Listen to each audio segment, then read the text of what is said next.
I would like to introduce Mr. Joseph Fragua Jr. He is from the Alzheimer's and he is from the Alzheimer's Association New Mexico branch, and he has pretty extensive experience working with older people.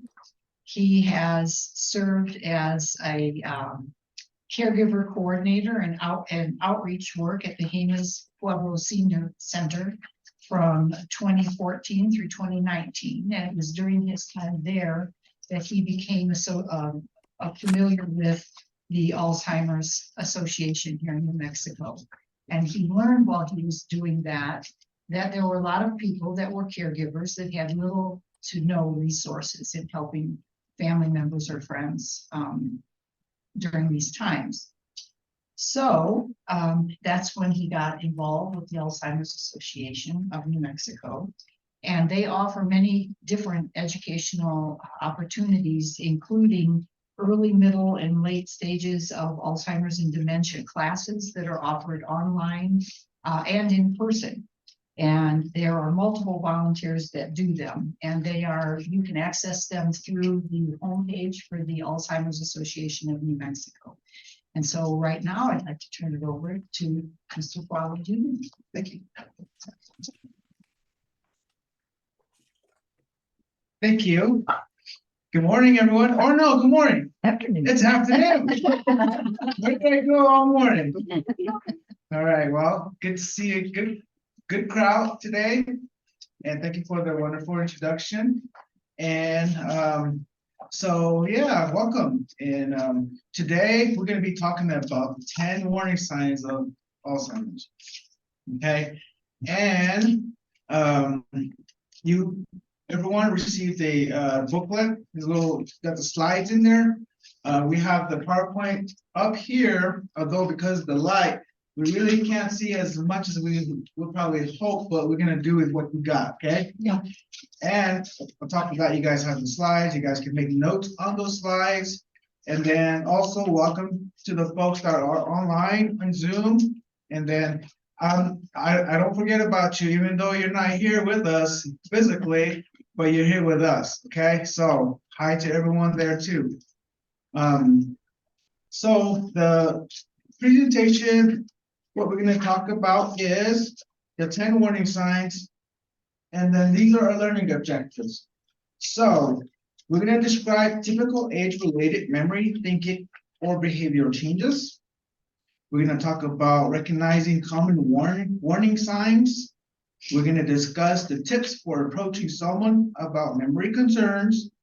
And we're going to explain the importance of early detection and the benefits of those diagnoses. Next, we will also identify possible tests and assessments for diagnostic processes, because there's not one process or there's not one thing that's out there that's going to tell us if we have dementia or if we have early onset.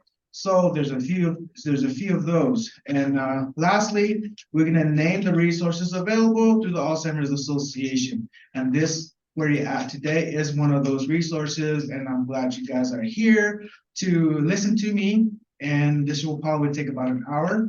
And the video the presentation that we'll be sharing with you is going to consist of me talking, a video of folks talking about their personal experiences, and also some of my own personal experiences as well too. Okay. Does anybody have an extra pencil or pen? You're right here. Thank you. I'm fine. Right. Thank you so much. However, before I move on, and I told Craig this, that I wanted to share a slide with you that actually helps with the understanding of the disease, because they're going to talk about some terminology in the video. I want to actually share with you what those terminology is really about. So if you can see it, thank you. So, but I will explain this slide, okay? This here is a picture inside our brain, okay? We have neurons that travel in our brains, right? Connections, different neurons, cells that, talk, that, communicate in our brains. So the ones in the circle, it's what we call plaques. Plaques are made of beta amyloid. It's a protein. So if we have many beta amyloids, it's going to ruin, or it's going to limit the communication or the transfer of information that's happening in our brain. Okay, so that's that beta amyloid. So right here is what they're saying is that this part of the brain, this part of the cell and this part of the cell, they're not connecting pretty well because there's so much plaque built up in that cell of that beta amyloid. So that's what they'll be talking about when you hear some of the videos when they say beta amyloid. Okay? Okay. And that's not part of the slides either, too, so I just wanted to share that with you.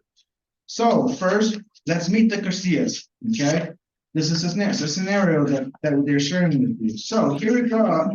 Mary, a 73-year-old widow, lives alone. She's a retired teacher who always meticulously cared for her home.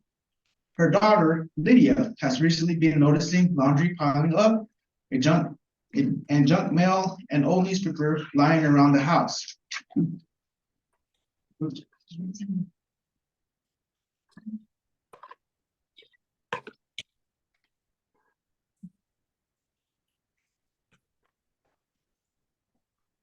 Lydia is the eldest of Mary's two daughters. She lives just a few miles away and visits her mother frequently.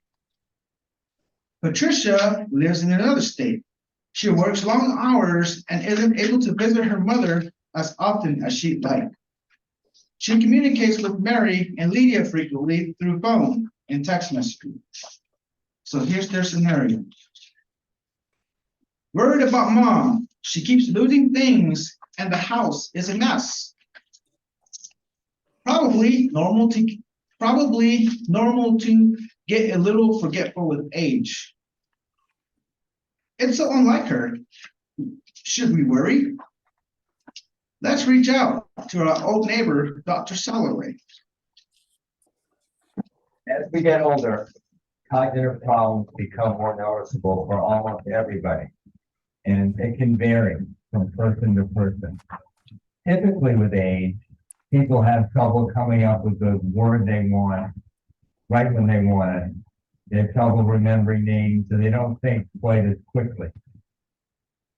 What's more concerning, or what might be the beginning of a memory problem, is people have a lot of trouble coming up with words or names, and it's happening more frequently, and the words or names don't necessarily come to them later. And then they start misplacing things, but not just once in a while, because we all misplace things, but more often. And it begins to interfere day to day. That should be a warning sign for people that this might be the beginning of a memory problem. All right, Dr. Soloway, thank you for that. So like he said, we do occasionally forget about things, right? But that doesn't necessarily mean that, there's a huge issue. We do forget. For me, for example, I always forget my keys, where I put my keys. Then I have to backtrack where I put it, then I remember it. Because, oh yeah, okay, that's where I put it. So that's normal, right? So that's what Dr. Soloway is talking about. All right, the 10 warning signs of Alzheimer's. So that's our topic today, right? So we're going to go through the 10 different warning signs, and we're going to hear folks about their personal experiences in those, and I'll tell you my personal experiences as well. So here is a brief overview about dementia and Alzheimer's, and then we're going to talk about the difference between the two, because there is a difference, all right? Dementia is the umbrella term for an individual's changes in memory, thinking, or reasoning. There are many possible causes of dementia, and Alzheimer's is the most common cause. Other causes of dementia are vascular dementia, which is marked by changes in the blood flow in the blood vessels in the brain. Dementia with Lewy bodies, identified by specific brain changes throughout the brain that include the buildup of a protein known as alpha-synuclein. And frontal temporal dementia, which is marked by brain cell loss in the front sections of the brain or the frontal lobe. Each type of dementia may have distinct characteristics to cause specific behaviors in the individual, but there is also some overlap in behaviors among the types of dementia. So we have that umbrella that she talked about, right? Or in other words, if you're a Coca-Cola fan, right? So we got Coca-Colas. What is there under Coca-Colas too? We got Diet Coke, we got Dr. Dr. Pepper. Right? You know, we got all these different kinds. So if you want to look at it in a different context, you know, that's pretty much what he's talking about. So dementia is the big whole thing, kind of like Coca-Cola. More than 100 years ago, Dr. Alzheimer described specific changes in the brain, what we now call the formation of plaques and tangles. Alzheimer's is a progressive brain disease that's marked by these key changes and impacts memory, thinking, and behavior. The brain has three main parts: the cerebrum, the cerebellum, and the brainstem. Each one plays a role in how the body functions. Alzheimer's disease causes nerve cells to die, which leads to brain tissue loss and causes loss of function and communication between cells. These changes can cause the symptoms of Alzheimer's, such as memory loss, behavioral issues, problems with thinking, planning, and advanced stage swallowing. Okay. Like I was kind of referring back to that little slide that I showed you earlier about that beta amyloid plaques. A lot of those things in the brain, that's what she's talking about. Communication is lost in our brains when that happens. It's important to know what the warning signs of Alzheimer's are and to be on the lookout. We know that with change over time, and the warning signs of Alzheimer's can be warning signs of a number of things, but when you see those in yourself or in someone you care about, it's important to check it out, to consult with the doctor, to find out what you're dealing with. Some of the things that can look like Alzheimer's may be other treatable conditions. If it is Alzheimer's, you still want to know as early as possible, because that gives the person and the family time to plan, time to make decisions, and it also gives the person with the disease a voice and allows them to say what they want. All right. Thank you. So planning ahead helps, but that's not always the case. We usually don't do that, well, at least for me. And I should. But so, you know, that's what they're talking about here for this last part. Hopefully we can plan ahead, that we have a say-so in what happens, you know, if we were to ever get diagnosed with something like this. Yes, question. Well, and also, like, my mother had Alzheimer's, and because we got her diagnosed early, the medicine seemed to slow it down more than it did with people who were diagnosed later. Yes, that is a perfect example. Yes, thank you for sharing. Yes, those are some of the benefits of getting an early detection, because some of those medicines that are out there now, there's not plenty of them, and we can talk about them later too, but it does slow the progression of those the memory loss. So thanks for sharing. Okay, so now we're going to talk about the 10 warning signs of them. Here's a quick snapshot of those 10s, but we will go individually on these different signs. So the first one, we talk about memory loss that disrupts daily life.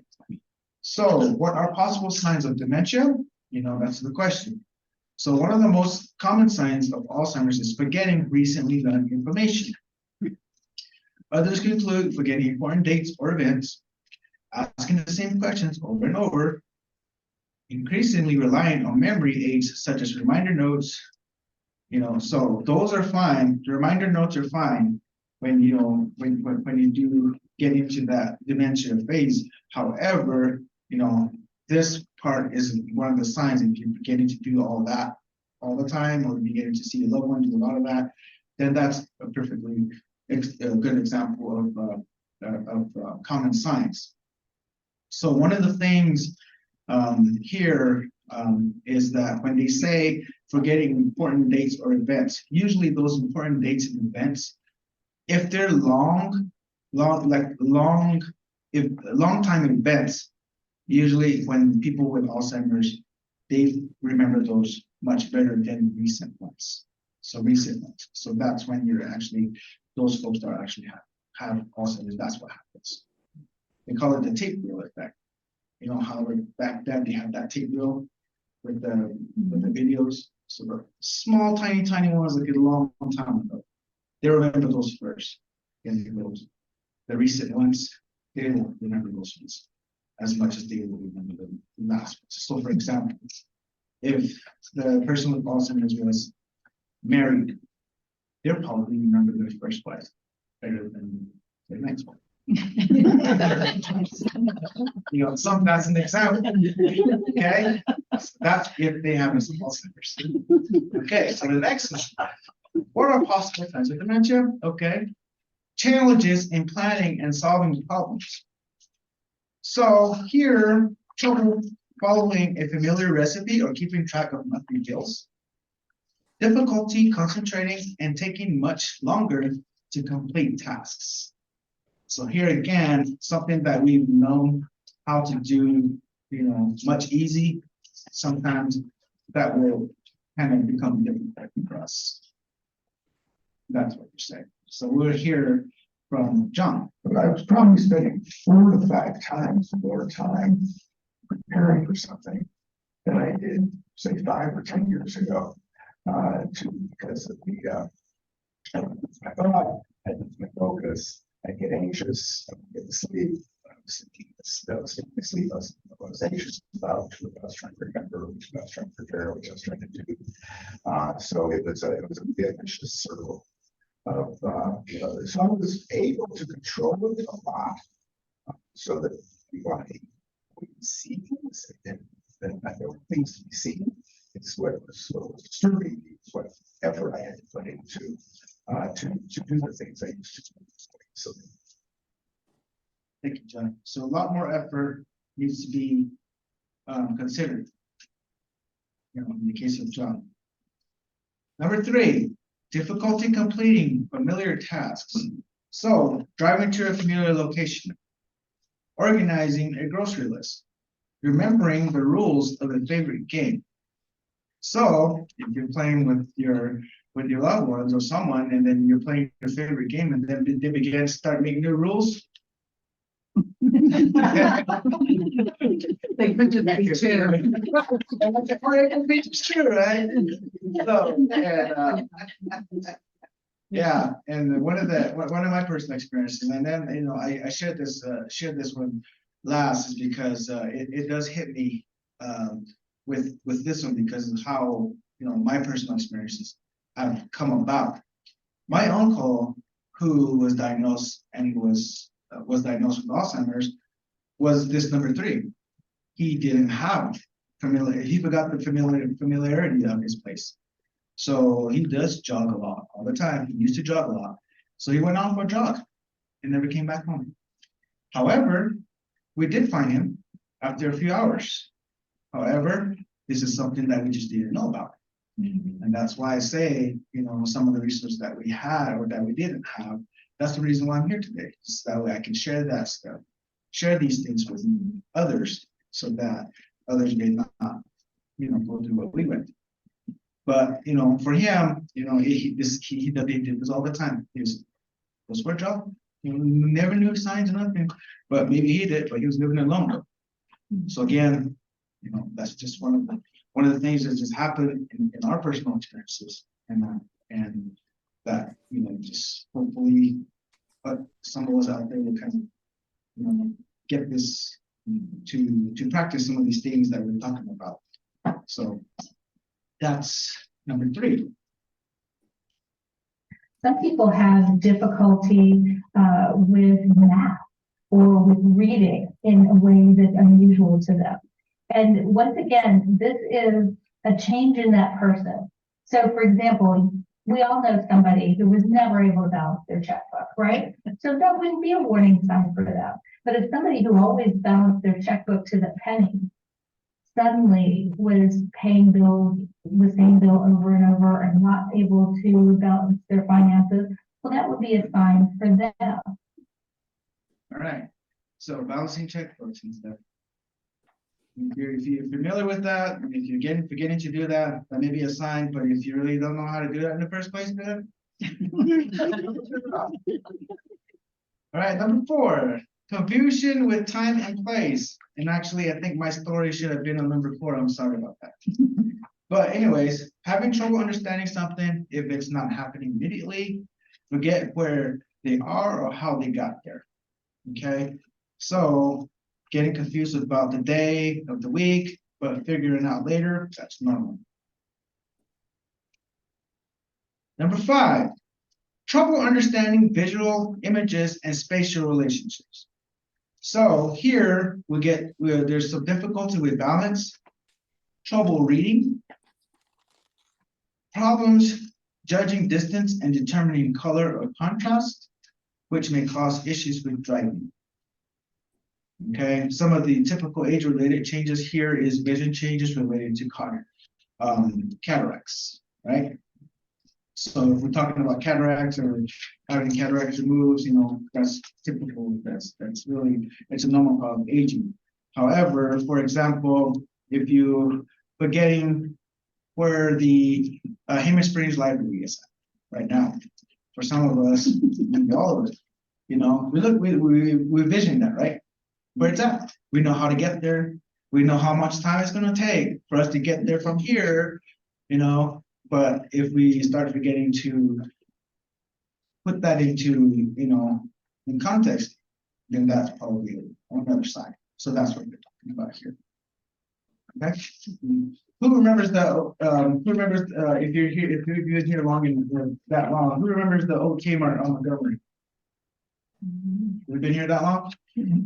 Kmart, there was a Kmart Montgomery. That's where I first worked at, that's why I'm asking. But anyways, for me, I know where that's at. I can visualize that. I can see, how much time and space it takes for me to get there. Something like that. Okay.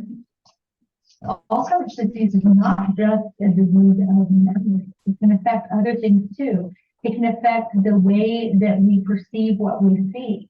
So sometimes somebody in the early stages of Alzheimer's might go to the eye doctor because they're having trouble seeing, and in fact, their vision is just fine, but the way they're perceiving what they're seeing may be difficult.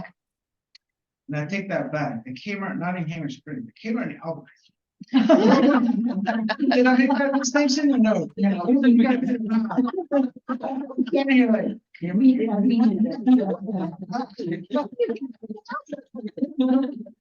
Yes, okay, so that's number 5, trouble understanding visual images and spatial relationships, okay? Number 6, new problems with words or in speaking or writing. So here, they tend to stop in the middle of the conversation. I have no idea how to continue.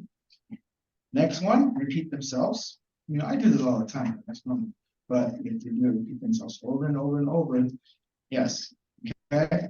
So the third one, struggle with vocabulary. And lastly, have trouble naming a familiar object or use the wrong name. Okay. The other thing that I've increasingly been struggling with the words, which I've dealt with words my entire life, as an avid reader, as a reporter, as a writer.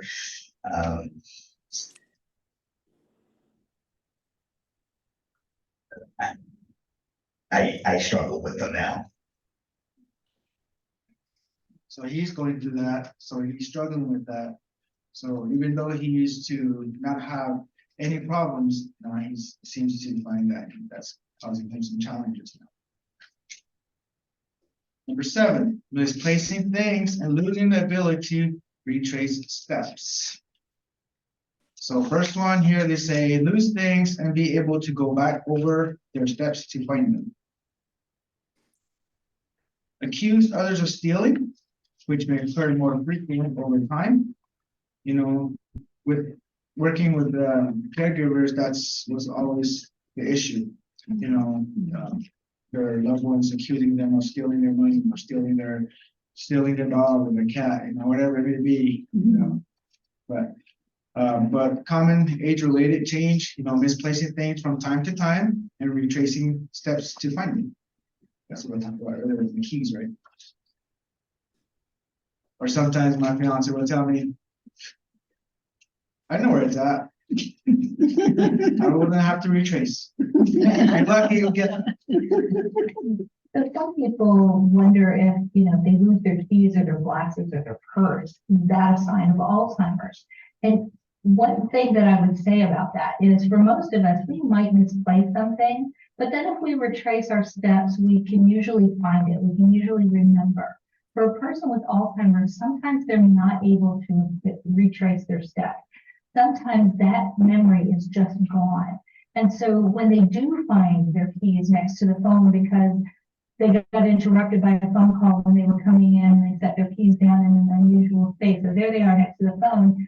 If that happened to you or me, we probably remember, oh yeah, the phone was ringing when I came in the door. I put down my keys. The person with Alzheimer's might not remember. They might wonder who's moving their keys around because they never put their keys by the phone. So that's just a little bit of a difference in some of the dynamics with losing things in Alzheimer's. All right. Number 7, decreased or poor judgment. Here, you know, they will use poor judgment when dealing with money, especially. Pay less attention to grooming or keeping themselves clean. This one is actually huge too. You know, and sometimes they would like to wear the same thing over and over and over. But then with that, sometimes you just have to, as a caregiver or as someone taking care of their loved one, I used to tell them, buy them the same type of clothing. If they like that navy blue sweatpants, get them maybe 5 or 10 navy blue sweatpants, you know? So that way, you know, that way the caregivers don't get frustrated as much. So the common age-related change, making a bad decision or mistake once in a while, neglecting to change the oil in the car, you know, those are some of the common things that's normal related. I kept my house, and all of a sudden, everything was okay with me. It's like, oh, it's a pile, I'm tired. So my dining table usually looked like it was someone's office, because I always would say I will do it tomorrow. And then my bedroom, as far as clothing, I'm just putting in a chair, and all of this is just, I wouldn't say it looked like I was a pet rat, but really I was, because I never threw anything away. I always would say, I'll get to it, but I never did get to it. So just my standard of living, it was actually decreasing. So poor judgment, increased poor judgment. Okay. Number 9. Withdraw from work or social activities. So we're here, they begin to withdraw themselves and from maybe like hobbies, social activities, or other engagements. Also, they will have trouble keeping up with their favorite team or activity. So some of those things that they used to like to watch baseball all the time, and maybe that's not happening no more. You know, typical age-related change here. You know, sometimes feeling uninterested in family or social engagements. That happens, right? Sometimes we just want to feel left alone and stay at home. That happens to me all the time, especially busy with school, work, and volunteering and everything that I do. I just want to, hey guys, I just want to spend some time alone for a while. And a matter of fact, I'm planning to go to Phoenix, Arizona next week and to umpire baseball out there. So spring training is going on, a lot of baseball going on out there. And for me, it's time to get away to meet with my other family, my baseball family, like my umpires, and get away from home and with a lot of the things that are happening here. We all need that, right? So let's do that. One of the most common changes and early on is the person's comfort zone shrinks a little bit. And then that gets worse throughout the course of the illness. So they're less comfortable going out, they're less motivated to do things than they were in the past. So there's some change in day-to-day functioning that way. I think people also lose confidence in their cognitive abilities because they may not recognize someone or know their name or find the right word, and they'll feel awkward, and they don't want people to notice that, so they feel more comfortable at home or in situations with family where they're very, very comfortable with that wouldn't concern them. So people tend to withdraw a little bit and be less outgoing. That's can be one of the early signs of Alzheimer's. Number 10, is the last one that we're gonna talk about as far as the warning signs, changes in mood and personality. So here, they become confused, suspicious, depressed, fearful, or anxious.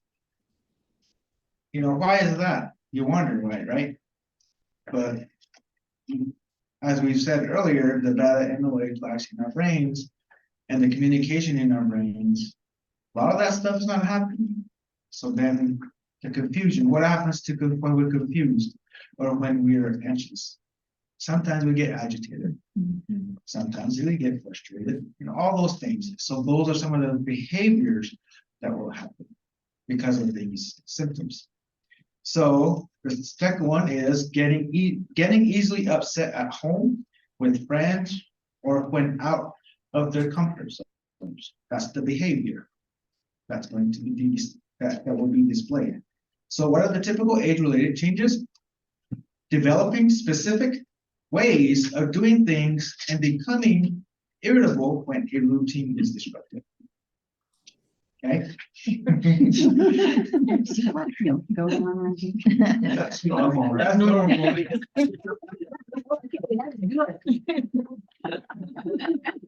That's normal. So when somebody is coming up to you and taking your milk away because you're trying to eat cereal here, that's normal. All right. Another early sign of Alzheimer's or dementia is subtle changes in behavior.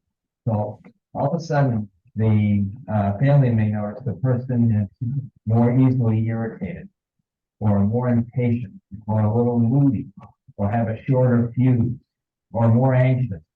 Now, there's lots of things that can cause that, but often that can be an early symptom of Alzheimer's or go along with the early symptoms of memory loss. All right. So, recap of the 10 warning signs. So what are we going to do about that? Right? That's the question that happens, and that's that may be in our heads right now. So if you notice any of these signs to any degree in yourself or someone else, it's important to take action. What kind of actions are there? Right? That's maybe another question that we have. Let's talk about it. So, interpreting signs and deciding next steps. Here is another scenario. Did you look at the warning signs info I sent? I did, but still don't know. Mom's showing a couple signs, but not all the time. How do we know if it's serious enough to see a doctor? Let's talk with Dr. Soloway. Does that help? All right. Memory is not all or none, especially when there are early symptoms or signs. So on a good day, people might function very well and not really even, no one notices there's a memory problem. But on other days, especially if they're tired, then things become more noticeable. So memory is variable. It's not all or none. And then there are different types of symptoms that develop for each person. So some people may have trouble with language, may have trouble with organizing themselves, may have trouble navigating while driving, and other people don't have the same symptoms. So you don't have to have every symptom of Alzheimer's to be concerned. And I think the most important thing is determining what has changed from that person's normal level of functioning.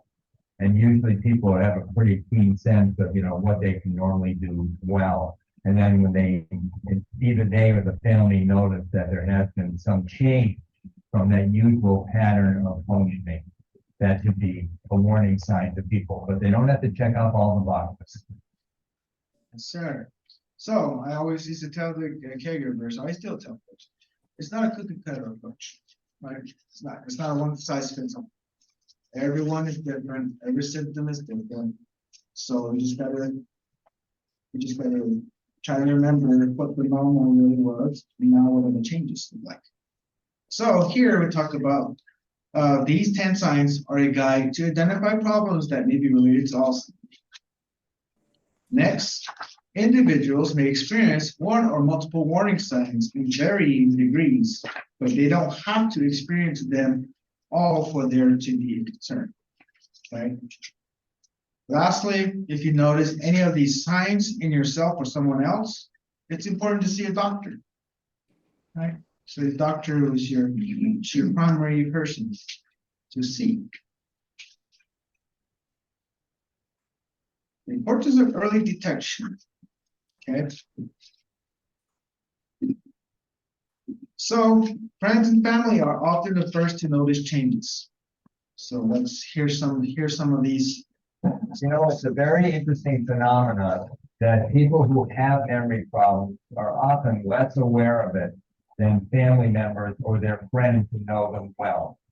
One of the reasons for that is our ability to monitor ourselves, which is an important part of brain function, decreases when we start having memory problems. Not in everybody, but commonly, and more than half the people with memory problems. So the person is just not keeping track of the trouble they're having day to day. But the family members are, if they're paying attention, they see, boy, this is starting to happen a lot. And the person's not aware of it. So the family's more aware, and they may talk to their loved one about it. And they say, I noticed you've been repeating yourself. They say, I'm not repeating myself. And that could either be due to the fact that they're not aware of it, or they may not want to acknowledge it. I was all adamant about what was happening to Daryl. I wasn't sure, I didn't know, and this wasn't the person that I know.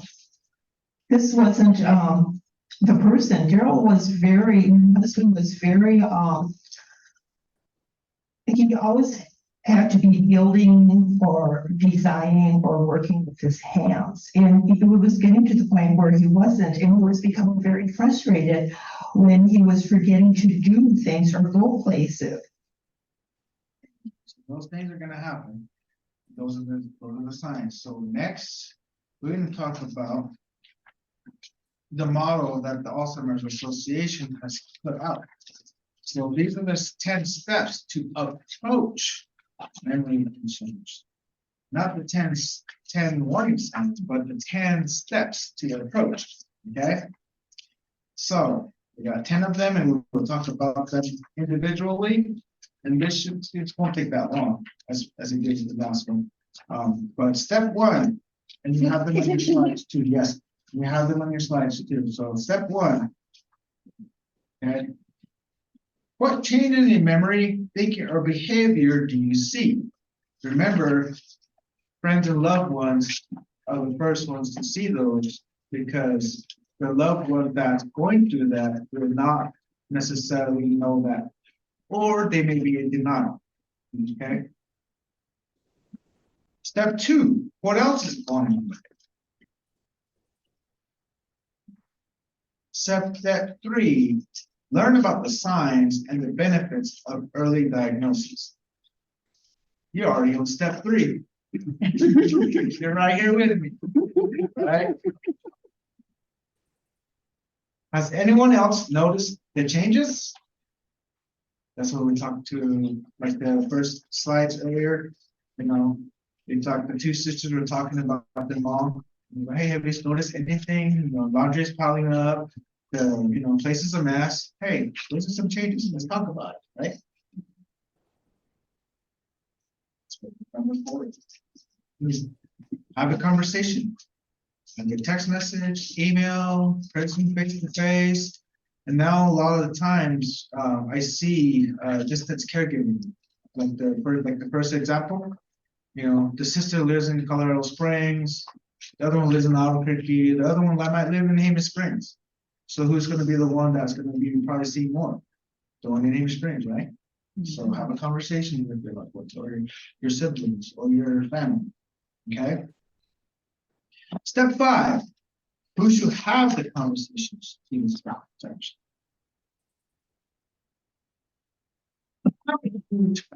Right? I have a huge family. Got a lot of cousins, a lot of aunts and uncles. And for me, if my family was going through that, or if my parents were going through that, it's probably my siblings, right? And maybe a close aunt. Depends. Everybody has a different family structure. You know, if your aunt was more like your grandma, where I see a lot in my own personal place, maybe them. Step 6. What is the best time and place to have the conversation? Okay. Step 7. What will you or the person having the conversation say? What are the most important things that you need to think about? Number 8, offer to go with the person to the doctor.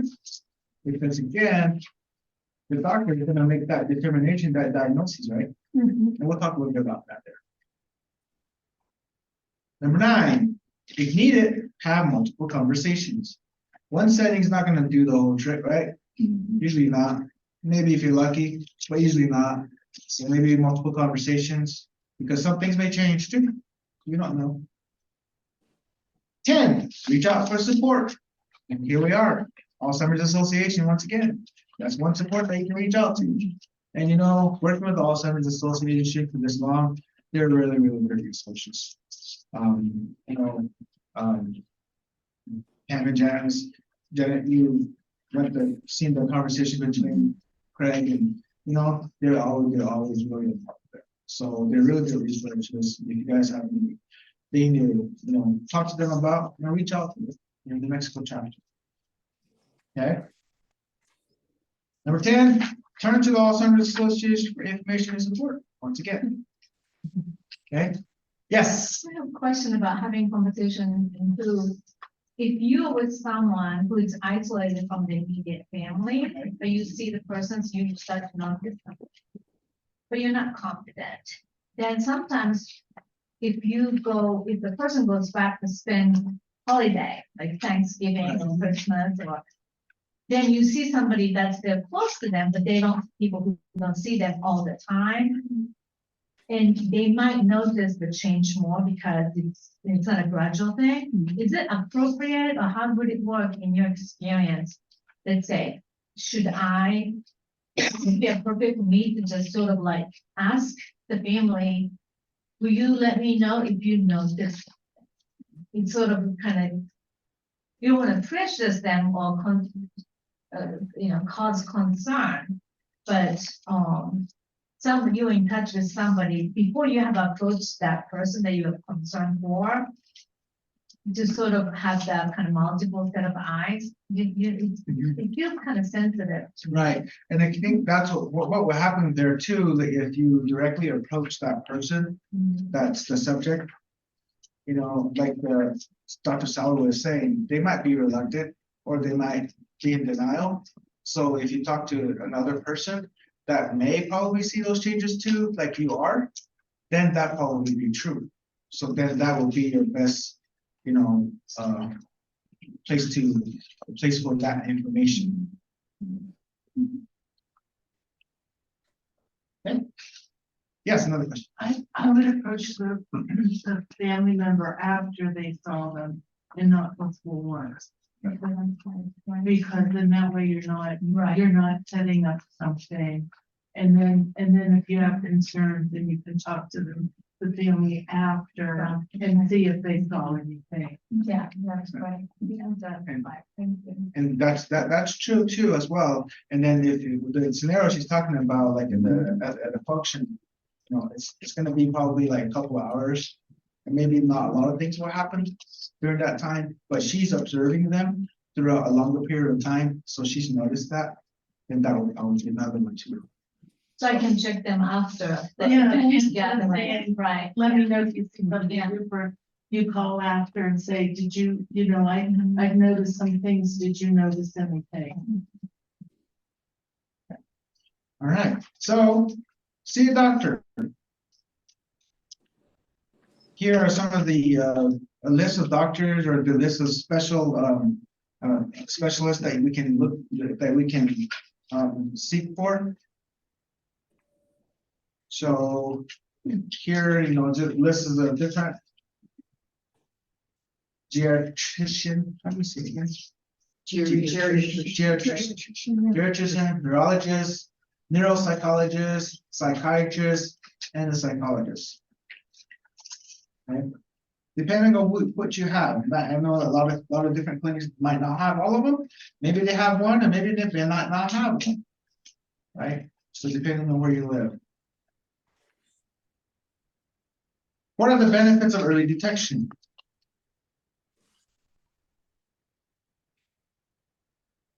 Here are a number of benefits in early detection of Alzheimer's. For one thing, a person is able to have a voice in what happens next. They can make plans. They can live life more on their own terms. They can also make plans for the future, financial plans, care plans. They can let people know what they want, which can be a real gift later on. It also allows time for families to make plans and to just make decisions about who can do what and figure out care and those kinds of issues. Some people are interested in clinical trials. Clinical trials allow people to have access to treatments that aren't available yet. And for some people, that can be a really important thing to pursue. Thank you, Ruth. So, the importance of early detections recap. Again, we talked about, the question was raised earlier, when is a good time to talk about it? So if you see changes that are unusual for a person, take action and have that conversation. However, there might be different scenarios, like one of the questions that we talked about here. Also discuss these types of concerns. They can be difficult. Consider using the 10-step approach that the Alzheimer's has put out a model for. There are a number of benefits to early detection, including the opportunity to plan for the future, explore treatment options, like we talked about earlier, due to the medicines, kind of slow the progressions, improve memory. Hello? Some things with different treatments.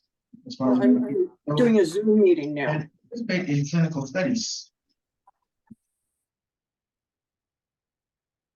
Seek a diagnosis. Seeking a diagnosis. Here we talked about what can I do to see if I have Alzheimer's or to see if my loved ones have Alzheimer's. Test your knowledge. Let's see it here. All right.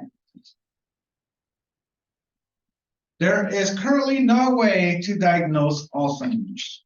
True or false? How many true? There is currently no way to diagnose Alzheimer's disease. Diagnose. True or false? True, 1, 2. Okay, who says false? Right, we got more false than true. I like this.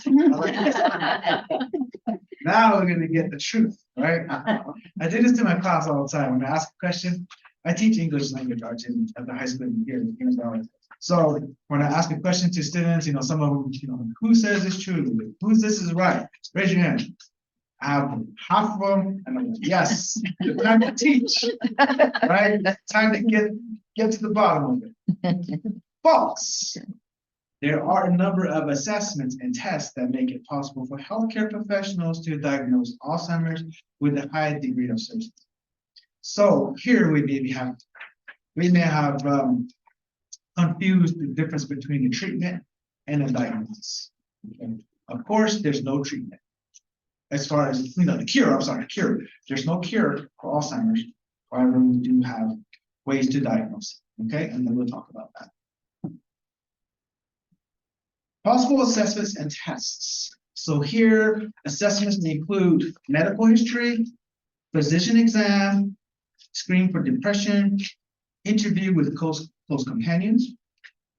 Some of the tests may include laboratory tests, mental cognitive status tests, brain imaging, and the cerebral spinal fluid analysis, also known as CSF. You can't really see them. I don't know. Can you see them on your slides clearly or not really? Okay. All right, so those are some of the things. So, do dementia-like symptoms always resolve a diagnosis of Alzheimer's or another dementia? Okay. Appointments have been going well. Mom's handling them okay. Think it's really dementia? Guess we won't know until we get a diagnosis. But let's ask Dr. Salloway if it could possibly be anything else. Someone could have high blood pressure that's out of control, or they might have a thyroid condition that's not regulated, or diabetes that's not right, or on a medication that actually can cause memory loss. Drinking too much alcohol can make memory worse. So there are a lot of factors that go into cognitive difficulty with aging that some of them can be remedied. And so we want to do everything we can to improve cognitive ability and quality of life. All right, so, yes. Can I just throw in dehydration as another really common one? That's why I asked for water here. That's a good segue to drink the water. Yes. I have heard of this diagnosis called moderate cognitive impairment, Oh, and it's not the regular normal aging, it's separate. right. But it's not as severe as other Lewy body or other, so it is a thing. Right. There's So, certain percentage with the higher likelihood of developing in some Alzheimer, but not necessarily. right, possibly, and I don't know, if I'm familiar with all of them, so there's over 100 of them. Remember that the dementia umbrella? There's over hundreds of them. So the one you're talking about might be one too. But the one we talked about now, Alzheimer's is actually accounts for 60% of the dementia cases out there. So and then there's some of the ones that we saw, the Huntington's disease, the Lewy bodies, the frontotemporal and the vascular dementia. So those are the most common ones. So the one you're talking about probably one too. It's because there's over 100 of them. Yes. That was my understanding, was they couldn't discern necessarily between Alzheimer's and dementia as a diagnosis. Is that now a tool? Can you actually tell the difference now? So a lot of like memory impairment is really the key, right? So Alzheimer's, that's where that comes in, memory loss, you know. And like the Huntington's disease, there's certain proteins on the Huntington's disease that accounts for that disease itself, and something with the Lewy body, some of the symptoms of the physical features that happens, especially with the Parkinson's disease and stuff like that, the shaking and stuff. There's so many different things, there's so many different ways, and I wouldn't tell you what specifically each one of them would be, but a lot of it is Alzheimer's. About 60% is what he has said. Seeking a diagnosis recap, okay? Diagnostic experiences may vary from person to person. Like I said earlier, it's not a cookie cutter approach. What's going to work for me might not work for him. What might work for you might not work for those folks that in Zoom. Sometimes, other than the Alzheimer's or other dementias, could be causing the symptoms. High blood pressure, not enough water. There's stigma and misconceptions about the disease, believing that nothing can be done, can prevent some people from seeking a diagnosis. So there are things that can be done. So don't think that nothing can be done. All right.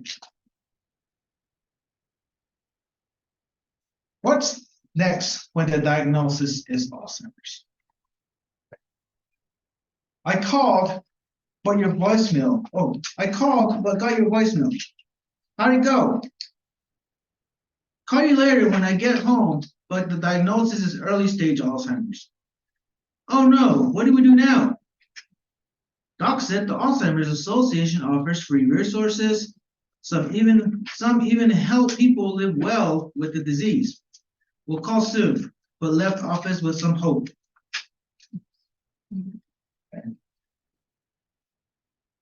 Alzheimer's Association is here to help. It's here for you, families. We're all over the country.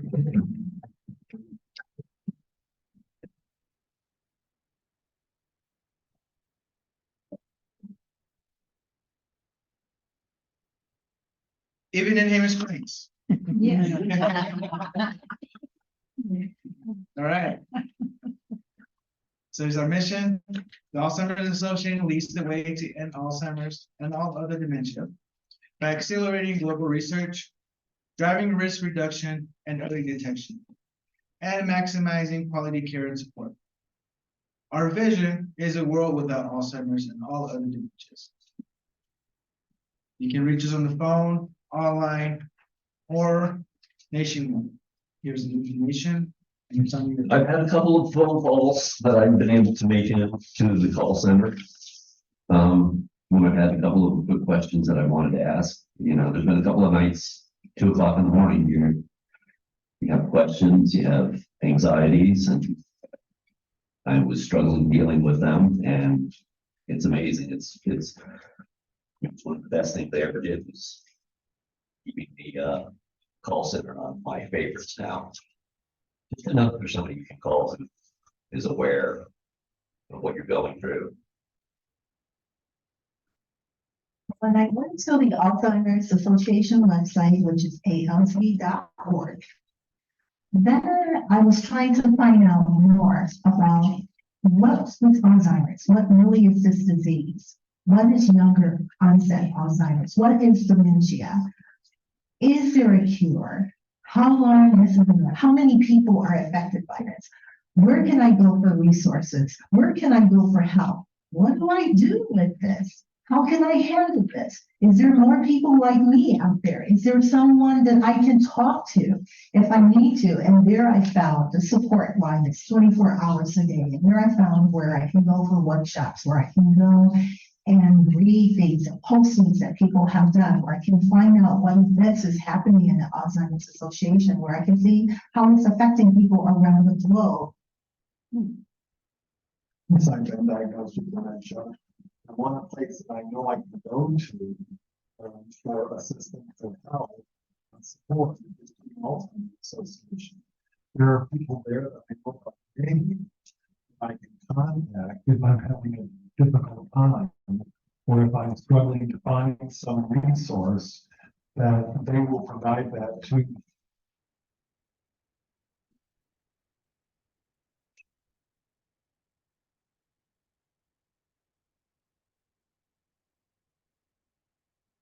Here's some of the ways you can get involved. You guys would like to volunteer advocacy, child match, walk to end Alzheimer's, and the longest day.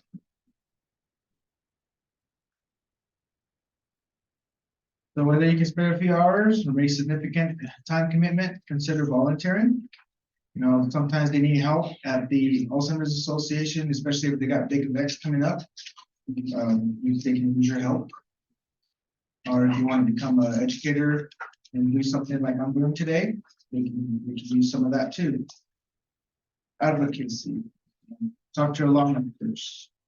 Give them some of the facts and tell them we need more research or we need more, to find a cure. Trial match. Without having a trial match, it's no, we won't be able to find some of those facts and evidence and validity about some of those ways that we can cure the Alzheimer's. Right now we're using mice as our research because the mice brain and the human brain, they're kind of like also similar to it, but as much as there's not that much human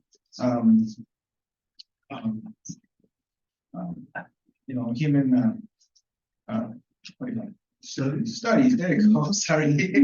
Yes, thank you. So, walk to Alzheimer's this was one of our big events that we used to go to at the Albuquerque. Walk, take our caregivers, get them involved, stuff like that. You can get involved as well too by doing that. The longest day, which happens in the summer solstice. You know, the day with the most light, the summer solstice, raise funds to awareness for care, support, and research efforts for Alzheimer's Association. Any questions? Here's the website. Here's a phone number. And I'm right here. Any questions? Okay, are there any questions from our Zoom participants? You can write them into chat right now. Okay. One of the things that I wanted to talk about, while if there's any questions coming out, I'll talk about this in the meantime. Some of those treatment, some of those tests that we're talking about, especially the cerebral spinal fluid test, the CSF. Do we know what that one does? Are we familiar with that? Some of us aren't, some of us are. So what it really is that they'll take some of the fluids from back of your spine. And then, because that's where usually the data amyloid plaques will be detected from the fluids in your spine. So they'll take some of that out, and then they'll put it to test, and they'll let you know if you do have, you know, any amounts of beta amyloids. That's what that is. Is that pretty common? That's pretty common, and that's probably one of the best ways that they're detecting that now, other than like the normal assessments of families and stuff. But to be surely fair, those will be the ones, And who does that testing? the doctors. The doctors, but what kind of doctor? Probably a neurologist. Neurologist. Geriatrician, maybe, or a neurologist. It has to be an MD. Yeah, I guess the question is, can you get started with that process through your general practitioner or your BS? I mean, I wouldn't really necessarily, not sure with that, probably depending on your, almost, they just ask him. you can just ask the doctor, see how you can go with it. That would be the first step. I mean, you probably don't want your general practitioner doing the spinal tap one. No. Yeah, I'm talking about a starting point, not a needle point. yes. We have a question online about, are there any more handouts? And yes, there will be a few left in the library if you want to Okay. come pick them up. Okay, yes. Okay, and then without any further ado, you know, I'd like to appreciate your time. Thank you for coming and for being here on a Saturday. So, and I enjoyed my time here with you guys. And if you guys have any questions, just reach out to us at the Alzheimer's Association. Okay? Thank you.